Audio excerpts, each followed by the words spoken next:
बहुत बहुत धन्यवाद कि आपने आज ये कार्यक्रम रखा है। हमारी मुख्यमंत्री जी के जन्म दिवस के अवसर पर रक्षा ग्राम पंचायत में बहुत शानदार कार्यक्रम रखने के लिए आपको बधाई। आज के कार्यक्रम में मुख्य रूप से उपस्थित हमारे इस मंडल के आदरणीय मंडल अध्यक्ष, पूर्व मंडल अध्यक्ष और उससे भूतपूर्व मंडल अध्यक्ष और हमारे महामंत्री साहू जी, जैसे गुप्ता जी आदि सभी लोग, जितने सब अपने जोशी जी और अपने परिहार साहब, सभी लोगों का मैं बहुत बहुत स्वागत करता हूँ। वरिष्ठ लोग सब बैठे हैं वगैरह। देखो, आज से पहले जब हमारी योगी जी की सरकार नहीं थी, उसके पहले के हालात और उसके बाद के हालात ये अपने आप बयां करते हैं कि बेहतरीन काम इन 8 सालों में हुआ। इसमें हम मंच से कहें या भारतीय जनता पार्टी के लोग कुछ कहें, अब कहने और सुनने की जरूरत है नहीं। आंखों से महसूस होता है, आंखों से स्पष्ट होता है कि भाजपा के शासन के 8 साल और अन्य सरकारों के, अन्य शासनों के 60 साल, उन 60 सालों पे हमारे 8 साल बहुत भारी है। तो इसका बेहतर है आज हमारी बहन बेटी घर से निकलती है और सम्मान के साथ में, इज्जत के साथ में अपने कार्यक्रम, शादी ब्याह, मार्केट, जहाँ जो कार्यक्रम करने होते, स्कूल जाना, कॉलेज जाना, दवा को जाना, जो भी है वो सारे कार्यक्रम करने के बाद अपने इज्जत के साथ में अपने घर पहुंचते हैं। अब घर वालों को भी चिंता नहीं होती कि मेरे घर का इकलौता बेटा, मेरी बेटी, मेरी बहू बाहर गई है, उसको कोई दिक्कत ना आ जाए, कोई परेशानी। से मालूम है कि योगी जी की सरकार है। अब उत्तर प्रदेश में कोई डर की बात नहीं, कोई भय की बात नहीं। देखो आप, मैं लोग आने से डरते थे, कहते थे उत्तर प्रदेश नहीं जाना। उत्तर प्रदेश इतना बदनाम हो गया था अन्य सरकारों में, बीजेपी की सरकार 2017 में बनी उससे पहले, कि लोगों ने अपनी बेटियों का संबंध करना भी उत्तर प्रदेश से बंद कर दिया। अरे भैया, यूपी में अपनी बिटिया नहीं किया।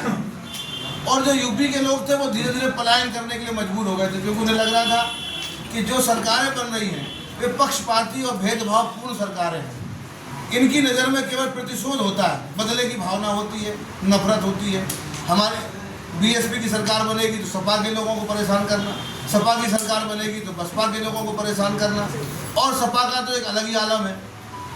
जब सपा की सरकार बनती है तो ज़मीनों पर कब्जे, बहन बेटियों को परेशान करना, उनकी इज्जत के साथ में खिलवाड़ करना।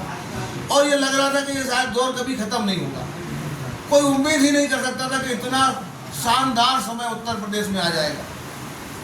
जिस उत्तर प्रदेश में भगवान राम ने जन्म लिया, जिस उत्तर प्रदेश में भगवान कृष्ण ने जन्म लिया, जिसमें त्रिवेणी संगम है, जिसमें लाखों करोड़ों लोग आते हैं अपने श्रद्धा की डुबकी का, ऐसा पावन उत्तर प्रदेश जिसमें भगवान बुद्ध ने जन्म लिया, जहाँ पे गंगा जी की सबसे ज़्यादा यहाँ उत्तर प्रदेश में बहती है, जमुना जी की सबसे ज़्यादा उत्तर प्रदेश में बहती है। ऐसे शानदार उत्तर प्रदेश को बर्बाद उत्तर प्रदेश बनाने का काम पूर्व की सरकारों ने किया। और उनको खूब मीडिया के माध्यम से बताया जाता था कि साहब आपके उत्तर प्रदेश में ये जंगल राज है, ऐसी स्थितियां हैं। मीडिया खूब चिल्ला चिल्ला के रह जाती थी, लेकिन तब की सरकारों के मुखिया ध्यान नहीं देते थे। ये और कह देते थे, अरे बच्चे हैं, गलती।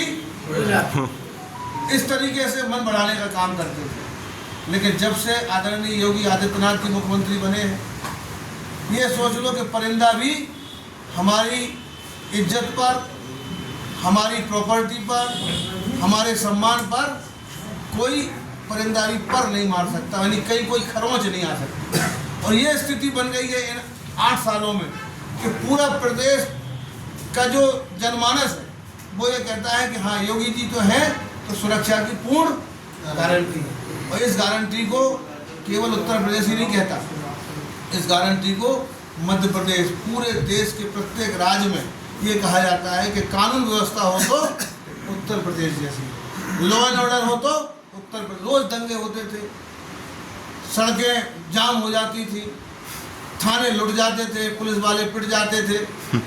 ये लगता था कि उत्तर प्रदेश तो बर्बाद होके ही रहेगा। लेकिन 8 सालों में किस तरीके से उत्तर प्रदेश को योगी जी ने संभाला है, किस तरीके से योगी जी ने उत्तर प्रदेश का नेतृत्व किया है। आज हमारी सातवें आसमान पर है, 7वें आसमान। उत्तर प्रदेश का व्यक्ति पहले जब जाता था पढ़ने के लिए, व्यापार करने, तो कोई उसको कमरा नहीं देता था, कहता ये घुस जाएगा तो निकलेगा नहीं। अन्य राज्यों में भी हमारी छवि हो गई थी। और आज आदमी कहते हैं अच्छा ये उत्तर प्रदेश से आए हो, योगी जी के राज्य से, अरे आप तो बहुत भाग्यशाली हो। आप योगी जी आपके मुख्यमंत्री हैं। तो ये काम जब आदमी करता है तो काम बोलता है और कारनामे भी छुपते नहीं हैं। पिछली सरकारों के कारनामे और हमारी सरकार का काम दोनों की तुलना करेंगे तो स्पष्ट दिखता है। आप अपने बुंदेलखंड की बात ले लो, बुंदेलखंड में एक ढंग की सड़क नहीं होती थी, आज देखो बुंदेलखंड में एक्सप्रेस वे का जाल बिछ रहा है। बुंदेलखंड में एक नौकरी देने वाला कोई संस्थान इंस्टीट्यूशन नहीं होता था, एक फैक्ट्री नहीं होती थी, सब बंद हो गई थी। भरुआ सुबह में कुछ फैक्ट्रियाँ होती थी वो भी बंद हो गई थी।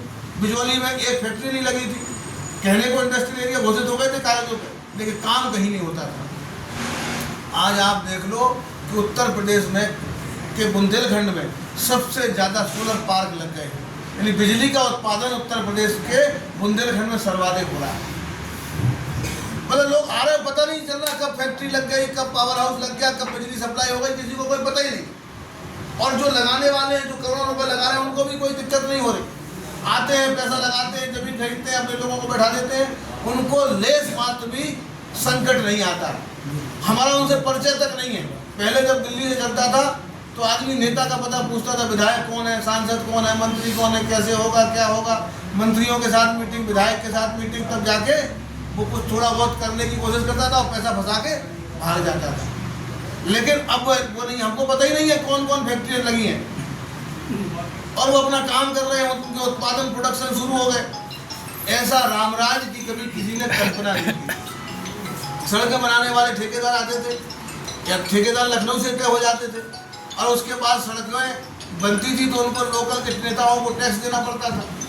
आज सड़कें बन रही हैं, पता नहीं है, लगातार सड़कें बन रही हैं। पहले 3 मीटर से 5 मीटर, 5 मीटर से 7 मीटर, 7 मीटर से 9 मीटर, 9 मीटर से 2 लेन, 2 लेन से 4 लेन, ये लगातार क्रम जारी है।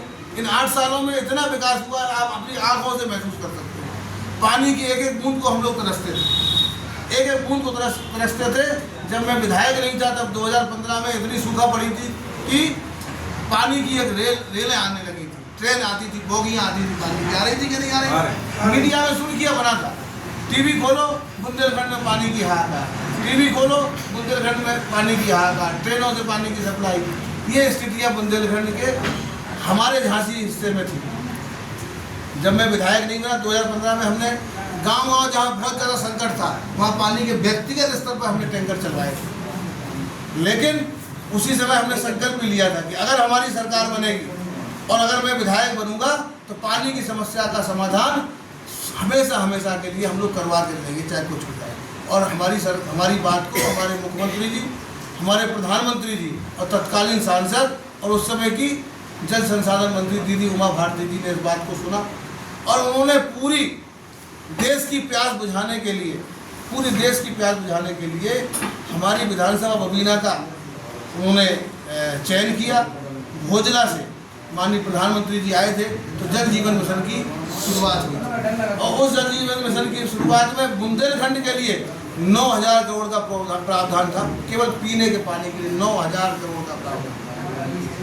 और मुझे इस बात का गर्व है, हम लोग सब बबीना के लोग बैठे हैं, उस 9,000 करोड़ में 1,500 करोड़ केवल बबीना का शेयर था, केवल बबीना का शेयर था 1,500 करोड़, यानी 9,000 करोड़ बुंदेलखंड की 19 सीटों में आप भाग दोगे तो कितना आएगा?